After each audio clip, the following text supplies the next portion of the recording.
سأل حضرتك لو الجنابة او انا جنب ازيل الجنابة اول حاجة طهر.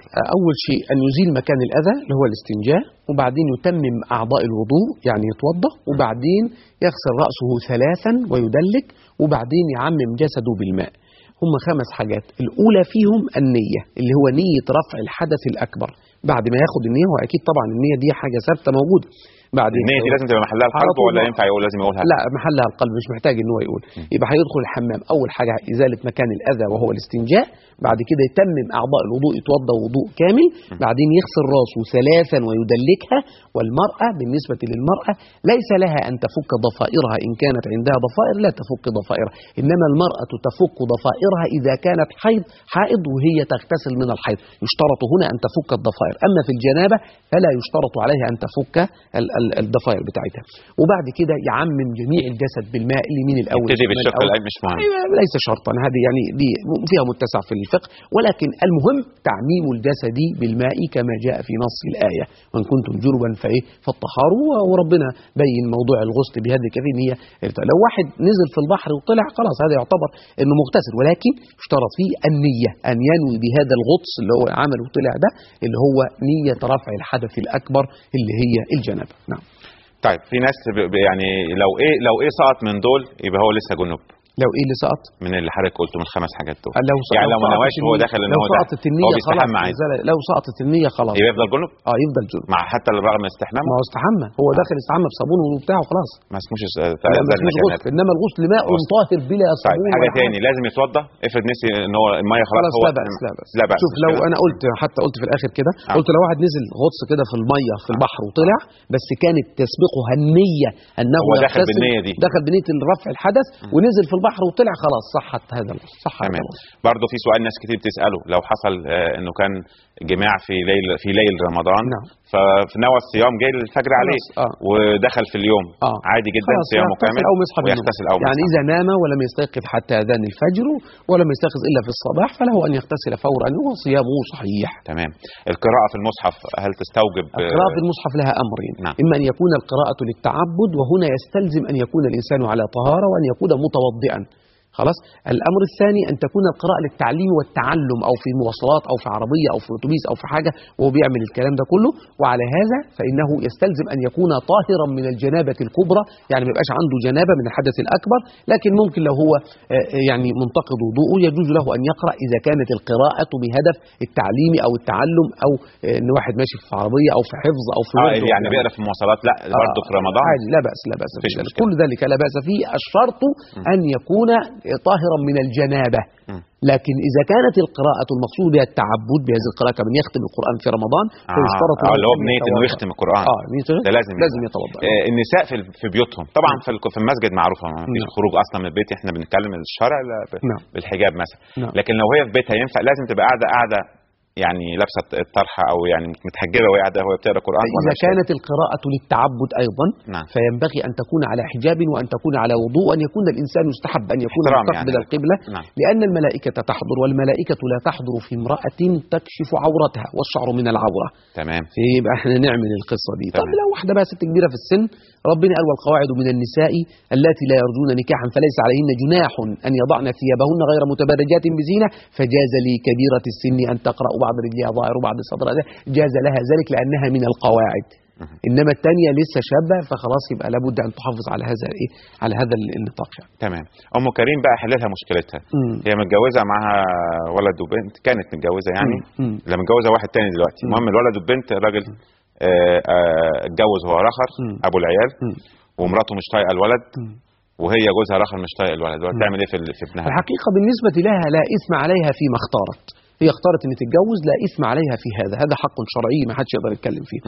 الحاجه الثانيه ان الولد راح للاب، ده شيء ما فيش فيه مشكله، ولكن الاثم هنا على الاب ان كانت المعامله قاسيه، لان الاب ينبغي ان يربي ولده وان يقوم على تربيته وان يقوم على حفاظه، وهو متجوز واحده بقى ثانيه، الواحده الثانيه بقى مش طايقاه، هو عليه ان هو يوفق فيما بين الطرفين وان يكون قوي الشخصيه في هذه المساله.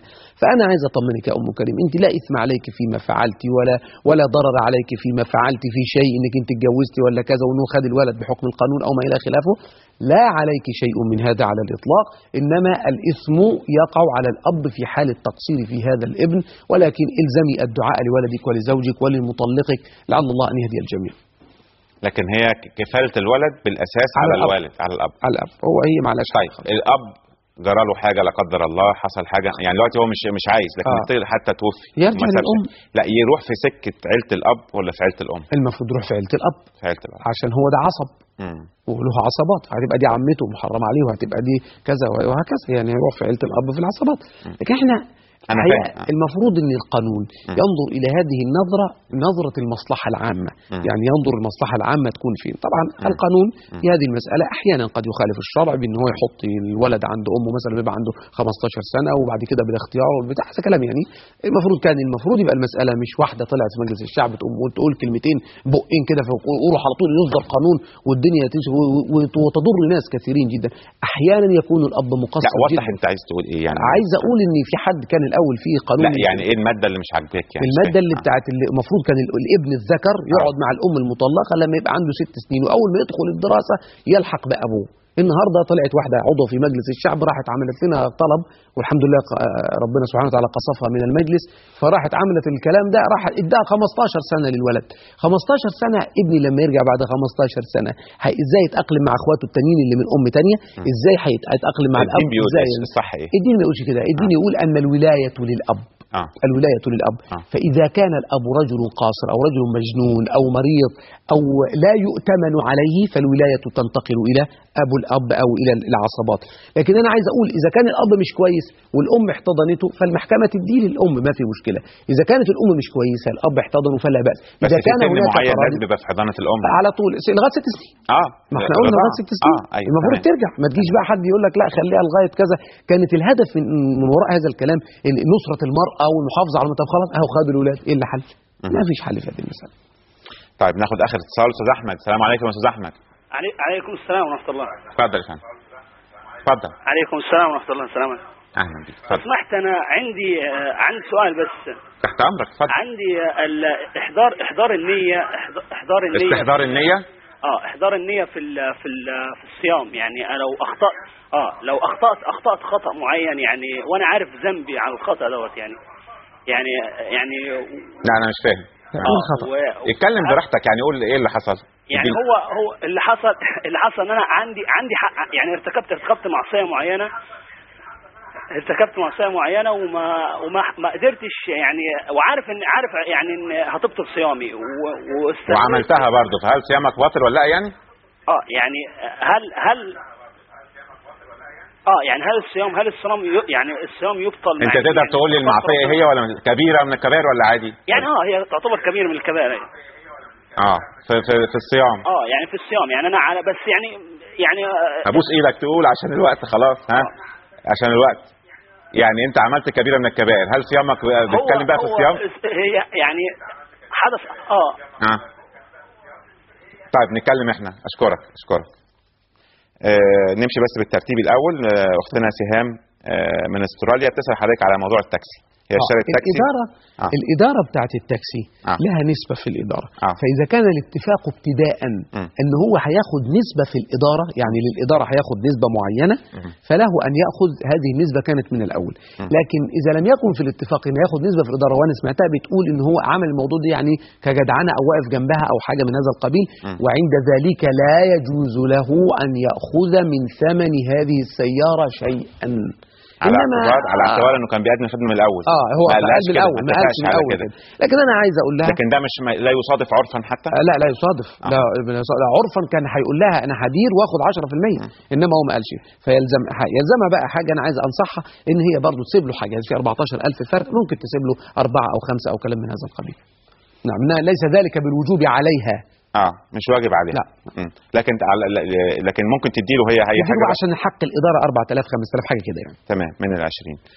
فهمت حاجه من الاستاذ احمد معانا في انه اذا ارتكب كبيره في نهار رمضان، اذا كانت هذه الكبيره زنا فإنه يستلزم عليه أمران. الأمر الأول الكفارة والقضاء، عليه يقضي يوم مكان اليوم، وعليه الكفارة اللي هو صيام 60 يوم متواليين. لا تاني كده، إذا كانت الكبيرة زنا التي فعلها في نهار رمضان فعليه أن يتم صيام هذا اليوم ثم يقضي يوما مكانه، وتلزمه الكفارة بصيام 60 يوم متواليين. 60 يوم ورا بعض، لو في يوم 59 يعيد. يعيد. خلاص كده. ده بالنسبة إذا كانت الكبيرة كبيرة زنا ويتوب